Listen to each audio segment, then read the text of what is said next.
Bismillahirrahmanirrahim. Assalamualaikum warahmatullahi wabarakatuh.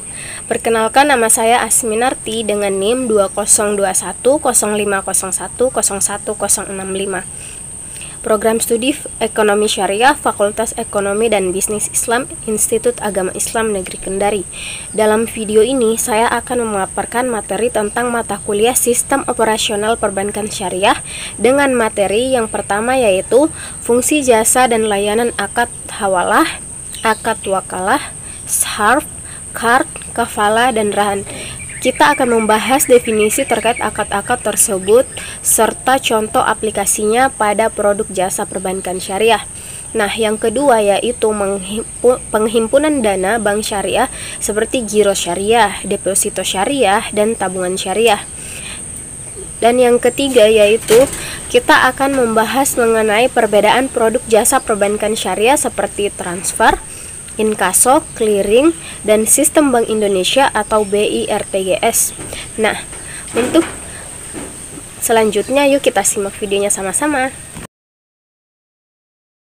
Baik, langsung saja kita bahas jasa dan layanan bank syariah pada akad wakalah. Wakalah adalah akad pemberian kuasa atau mutawakil kepada penerima kuasa atau wakil untuk melaksanakan suatu tugas atau tuakil atas nama pemberi kuasa. Contoh aplikasi akad wakalah pada perbankan syariah yaitu diterapkan pada letter of credit atau LC atau penerusan permintaan akan barang dalam negeri dari bank luar negeri atau LC ekspor. Wakalah juga diterapkan untuk mentransfer dana nasabah kepada pihak lain. Selanjutnya yaitu hawalah. Hawalah adalah akad pemindahan piutang nasabah atau muhil kepada bank muhal alaih dari nasabah lain atau muhal. Contohnya yaitu factoring atau anjak piutang, di mana para nasabah yang memiliki piutang kepada pihak ketiga memindahkan piutang itu kepada bank. Selanjutnya yaitu akad sarf. Sarf adalah transaksi pertukaran uang dengan uang. Pertukaran uang dengan uang yang dimaksud yaitu pertukaran valuta asing. Contoh aplikasinya dalam perbankan syariah yaitu mata uang asing dipertukarkan dengan mata uang domestik atau mata uang lainnya, seperti menukar mata uang real ke mata uang rupiah. Nah, akad selanjutnya yaitu qard.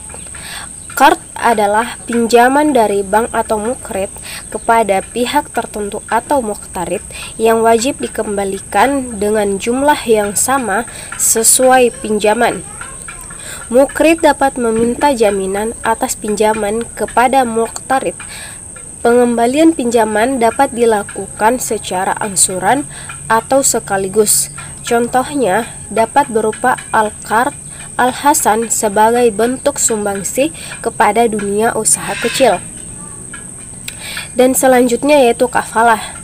Kafalah adalah pemberian jaminan atau maf'ul alaih yang diberikan satu pihak kepada pihak lain ketika pemberi jaminan atau kafil bertanggung jawab atas pembayaran kembali suatu utang yang menjadi hak penerima atau jaminan makful.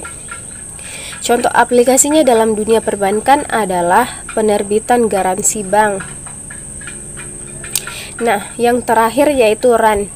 Ran adalah salah satu harta milik si peminjam sebagai jaminan yang diterimanya. Barang yang ditahan tersebut harus memiliki nilai ekonomis. Dengan demikian, pihak yang menahan dapat memperoleh jaminan untuk dapat mengambil kembali seluruh atau sebagian piutangnya.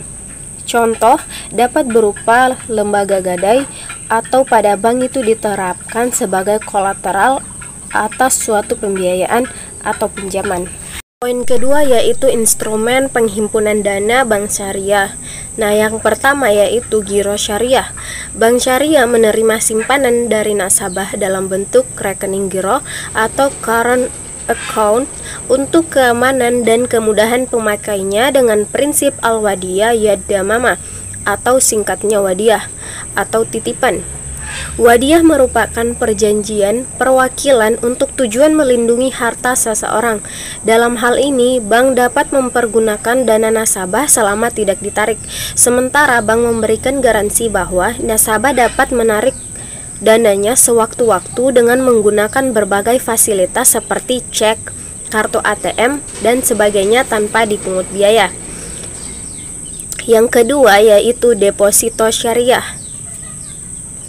Bank syariah menerima simpanan deposito berjangka pada umumnya untuk 1 bulan ke atas dalam rekening investasi umum atau General Investment Account dengan prinsip mudharabah al-mutlaqah. Investasi umum ini sering disebut juga sebagai investasi tidak terikat. Nasabah rekening investasi lebih bertujuan untuk mencari keuntungan daripada mengamankan uangnya. Yang ketiga yaitu tabungan syariah. Bank syariah menerima simpanan dari nasabah dalam bentuk rekening, tabungan atau saving account untuk keamanan dan kemudahan pemakainya, seperti rekening giro, tetapi tidak sefleksibel rekening giro karena nasabah tidak dapat menarik dananya dengan cek. Nah, materi yang ketiga yaitu perbedaan produk jasa perbankan syariah. Yang pertama itu transfer. Jasa transfer merupakan jasa pengiriman uang melalui bank, baik dalam lingkup dalam kota, luar negeri, dan luar kota. Sarana yang bisa digunakan untuk mentransfer antara lain surat, telek, telepon, facsimile, online, komputer, dan sarana lainnya. Sedangkan inkaso adalah pemberian kuasa dalam bank oleh perusahaan atau perorangan untuk menagihkan warkat-warkat yang berasal dari luar kota atau luar negeri. Serta clearing. Clearing ini bisa disebut sebagai proses transfer, akan tetapi berbeda dari transfer bisa melalui ATM. Proses transfer lewat clearing membutuhkan waktu tidak sebentar, umumnya sekitar 2-3 hari. Mengapa demikian? Karena pasalnya bank pengiriman harus menyetorkan terlebih dahulu ke Bank Indonesia. Setelah itu, barulah BI akan mengirimkannya ke bank penerima. Dan yang terakhir yaitu BI-RTGS. BI-RTGS merupakan sebuah sistem transfer dana elektronik yang penyelesaiannya dilakukan dalam waktu seketika. BI-RTGS digunakan untuk memproses transaksi yang termaksud high value payment system bernilai besar di atas 100 juta rupiah dan bersifat segera. BI-RTGS merupakan salah satu transaksi pembayaran nasional yang memiliki peranan signifikan. Nah, itulah tadi 3 poin materi yang dapat saya sampaikan. Bila ada kekurangan mohon dimaafkan. Wassalamualaikum warahmatullahi wabarakatuh. Sampai ketemu video selanjutnya ya.